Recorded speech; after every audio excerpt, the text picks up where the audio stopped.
couple times a year, we have a group of people from the church who get together and help us think about the things we should do in worship, the topics we should look at, the things we might focus on.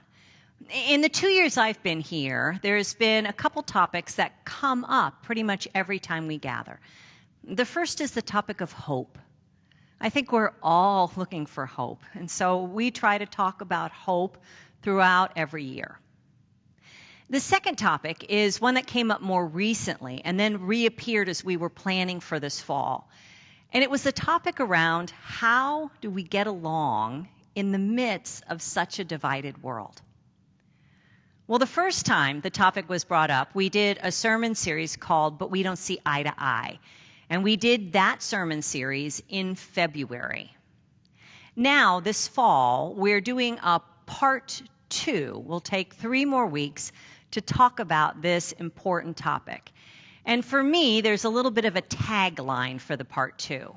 And it's a verse that comes from 1 Corinthians 12. And it's this: a more excellent way. Now, 1 Corinthians 12 is a chapter that talks about division and people struggling to get along. And Paul says to them, yeah, all this stuff is going on, but I have for you a more excellent way.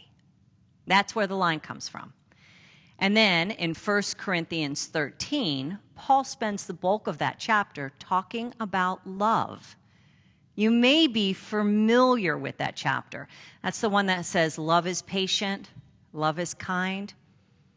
So the more excellent way that Paul is talking about is the way of love. Christian spirituality, how we as people of faith live, has to be centered on love. And I think we all crave love. We all crave the wonderfulness that happens when we live in a place, in a time with people where there is love. And we know that when there is none, when there is dissension, when there is fighting, when there is disunity, we yearn for something more. Let's start off with our text that talks about the blessing and the yearning that we have for unity. This is Psalm 133, and Eddie will read it for us. How good and pleasant it is when God's people live together in unity. It is like precious oil poured on the head, running down on the beard, running down on Aaron's beard, down on the collar of his robe. It is as if the dew of Hermon were falling on Mount Zion, for there the Lord bestows his blessing, even life evermore. The word of God for the people of God. Thanks be to God. This is a psalm that's talking about how unity is a blessing. It feels like an amazing blessing when we are united with people around us. And the text uses a couple images. It talks about unity as a precious oil, unity as the dew on the mountains, a blessing from God, something that we all want. But it's hard to find unity when we don't see eye to eye. Over these 3 weeks, I want to talk about all of this, how we might see eye to eye better. And I realize that as we talk about some of these things, that for some of you, they might feel political. Now, I know that in general we are told, do not talk religion and do not talk politics with people. Well, we talk religion every week here. And so I don't know if we add in something that might feel political to some of you, if they cancel each other out or if there's some kind of an explosion. We'll just have to see.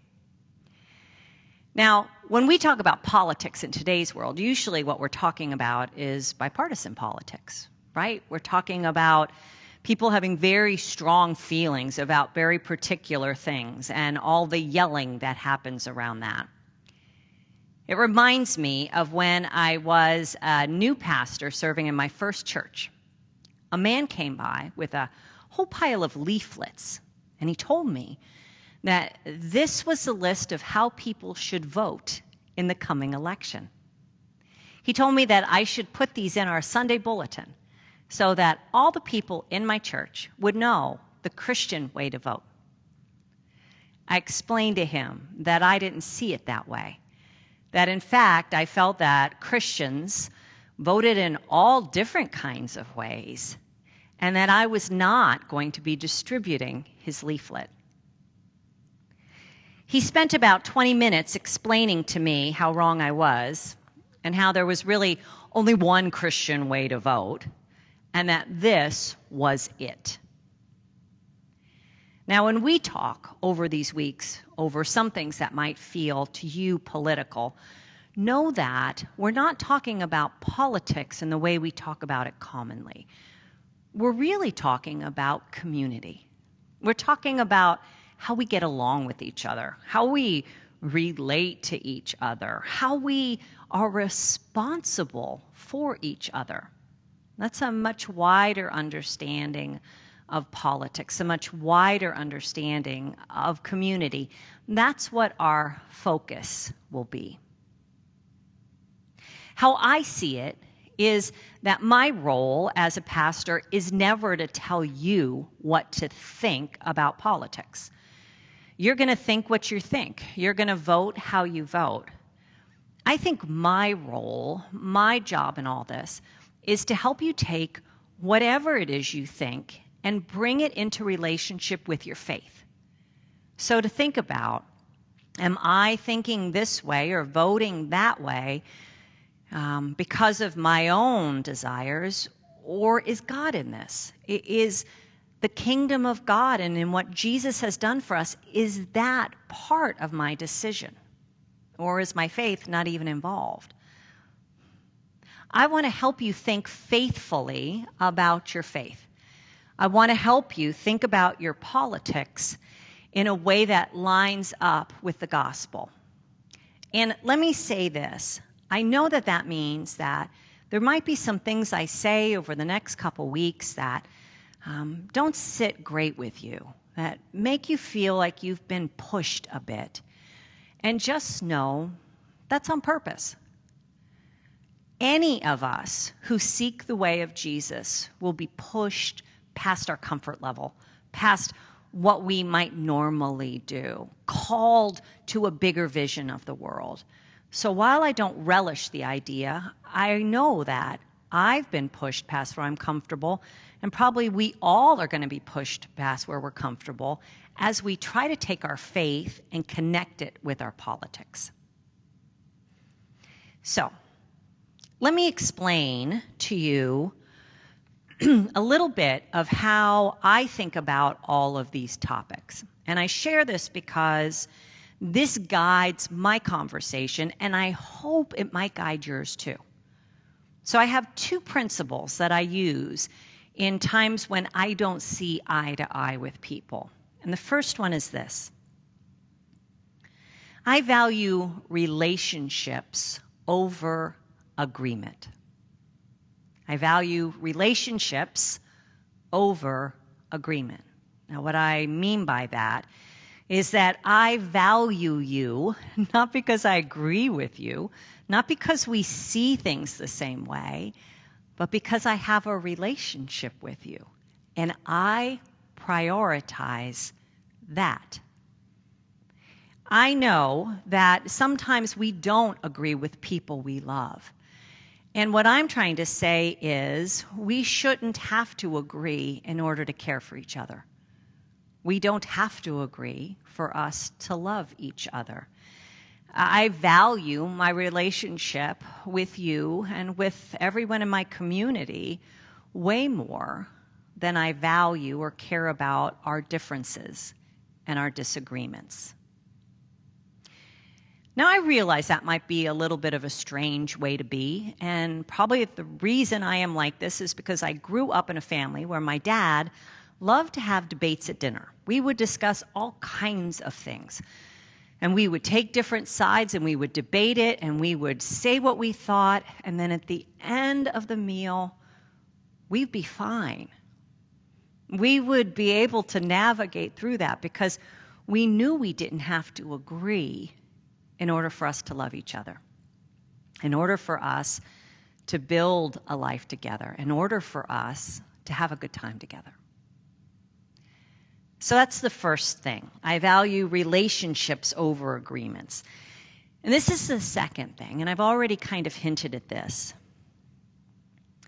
I value Jesus' kingdom over my comfort. What I mean by that is I try to look at what Jesus valued, what Jesus said was important, what he came to bring to this world. It is human nature for us to focus just on ourselves, on our own family, on what we want. Jesus called us to something more.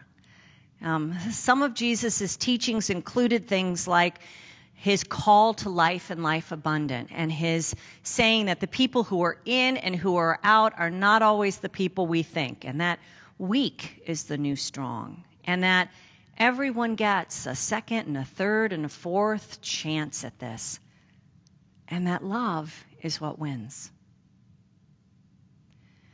So when I see things in the world that are at odds with the way of Jesus, I try to engage with that.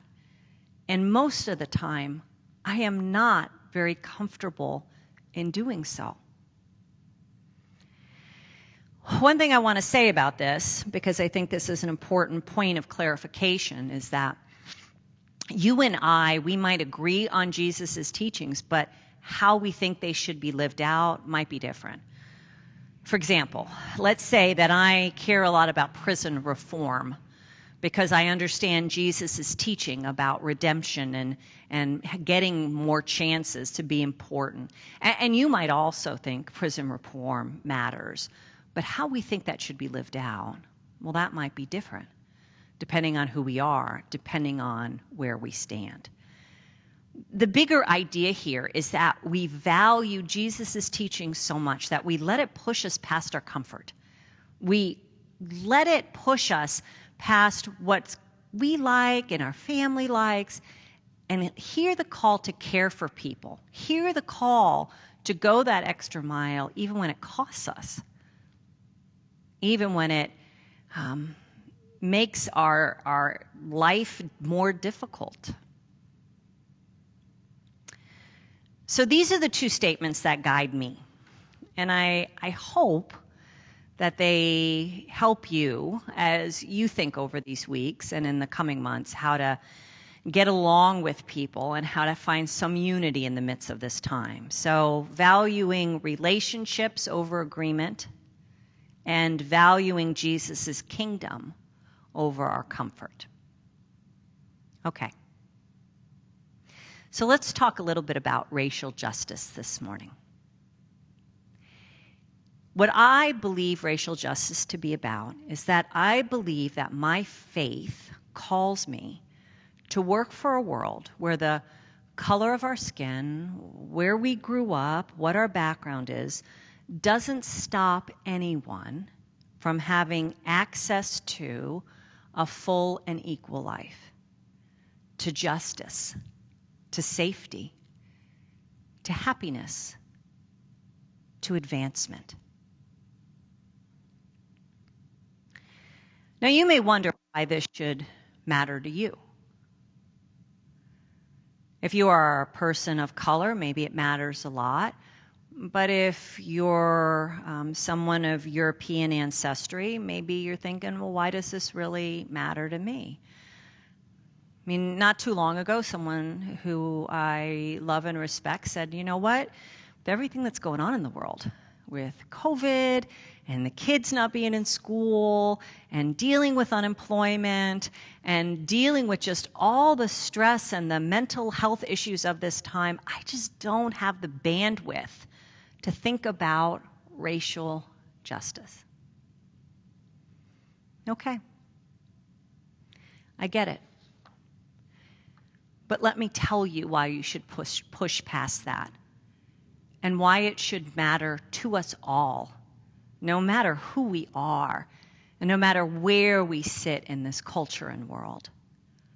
It should matter to us all for this simple and profound reason that we are all created in the image of God, and that there is not a hierarchy of some people who are greater and some people who are lesser. All people are equal in God's sight. All people matter the same, regardless of your ethnicity, or your race, your nationality, your status, your gender, all of those things. Heaven will be full of people of every race and every nation. And so this side of heaven, we are all called to take this core gospel principle that how we interact with each other matters to God very seriously. Diversity is actually God's plan. God made a very diverse world, and God did this on purpose. God called us into relationship with people unlike us. And I know that that is a challenge for most of us because most of us are very comfortable with people who are like us and more suspicious or worried about people who are different than us. You know, if we look at our friends, we might see that. For many of us, our friends look like us. The people we have over for dinner at our house have a similar background or similar age, similar race, similar education, similar economic level than us. Not all of us, but many of us. I had a really funny experience around this myself. I did a 7-day silent retreat last year. And at the end of the retreat, we were told to look for somebody that we wanted to break our silence with. And so I looked all around the room. There was like 1,000 people there. And I saw this one guy, and I went over to him, and we talked. And wouldn't you know it, he's the only other United Methodist clergy person in the room of 1,000 people. Like, how did I even know that? There's nothing wrong with looking for people that we connect with, people that we have a similar background to. But one of the things that we're called to is way more than that as followers of Christ. So, why should we care? We should care because all people are created in God's image. And since all people are created in God's image, justice for all people matters. Second part of this, which is very similar, with just a little added on, is that we should care because all people are created in God's image, and we are all in this together. Now, I say that because the church in general has not done a very good job at talking about divisions, talking about race, talking about these kinds of issues. Sunday morning, it continues to be one of the most segregated hours of the entire week. Churches oftentimes think that a topic like this is too political or not really central. Interestingly, Billy Graham, at the end of his ministry, was asked, what is the greatest social problem of this time? Now, he had more than 40 years in ministry, and he said that the greatest social problem, without question, is racism. He lifted up the unhealed wounds of racial injustice.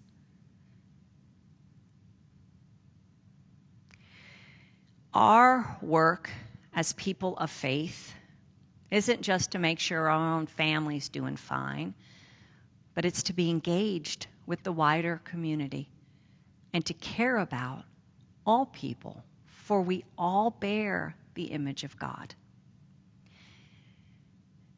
Recently, I read a really interesting article in the LA Times. It was about the city of Manhattan Beach.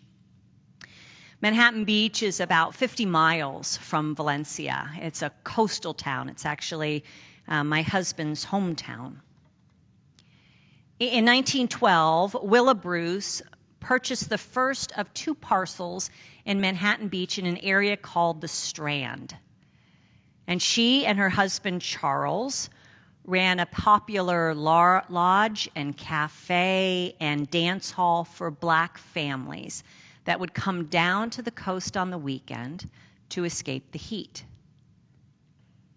As their business grew, more black families moved in to Manhattan Beach. But history records that the people of Manhattan Beach, mostly a white enclave at the time, struggled with the black families moving into their community. Soon, tires were slashed. The Ku Klux Klan showed up, and homes were burnt to the ground. Finally, the city condemned the neighborhood and seized more than 24 properties through eminent domain. The article talked about the aftermath of all this and how pain and anger surround the Bruce family and others who were excluded from the community because of their race. Now, why should we care about this? We should care about this because we're people of faith. And when any group of people is excluded from anything because of race, it should matter to us all. I'd like to close our time with a moment of silence for reflection and for decision, so that each of us might think about what it is that God is calling us to as people of faith in this time. It may be that we need to repent and adopt a more excellent way. It may be that we need to look at our friend group and see its lack of diversity and be committed to more. I don't know what it is for you, but I believe that God has led us to this moment so we would all step up and be committed to the things that God calls us to as people of faith. So let us take a moment for reflection, and then I'll close us in prayer.